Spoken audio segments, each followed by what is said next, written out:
கர்த்தருக்கு பயப்படாத இன்றைய வசனம் 2 சாமுவேல் 2ஆம் அதிகாரம் 1ஆம் வசனம். பின்பு தாவீது கர்த்தரை நோக்கி, நான் யூதாவின் பட்டணங்கள் ஒன்றிலே போய் இருக்கலாமா என்று விசாரித்தான். அதற்கு கர்த்தர் போ என்றார்.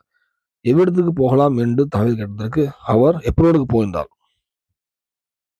கர்த்தருக்கு பயப்படாதாக இந்த வசனம் தாவீது அவர்கள் வந்து ஒவ்வொரு காரியத்திலுமே அவர் ராஜாவை ஆகி முன்னாடியும் சரி, ராஜாவை அனுபவம் சரி, ஒவ்வொரு காரியமும் கத்துட்டு கேட்பார். இது செய்யலாமா வேண்டாமா, செய்யணும் எப்படி செய்யணும் அப்படின்னு கேட்பார்.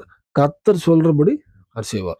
யுத்தத்துக்கு போகணும்னா எப்படி யுத்தத்துக்கு போகணும், இப்போ இதுல பாத்தீங்கன்னா அது போகலாமா, யூதான் பட்டணம் போகலாமா கேட்பாரு, போன்னு சொல்லுவாரு. இப்போ யூதா பட்டணம் எந்த இடத்துக்கு போகணும், எப்ரோனுக்கு போன்னு சொல்லுவாரு.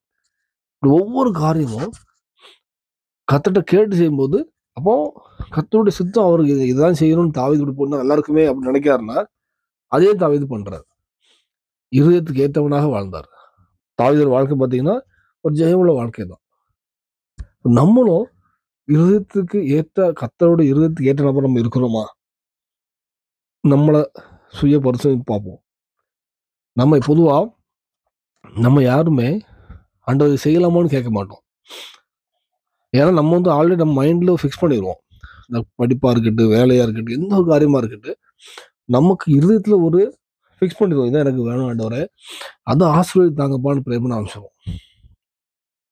இது நம்ம ஆண்டவரே சுத்தமாக செய்யலாமான்னு கேட்கும்போது இல்லை வேண்டாம்னு சொல்லிட்டாருன்னா அதை ஏற்றுக்கு மனசு நமக்கு கிடையாது. அதனால அப்படி கேட்க போக மாட்டோம்.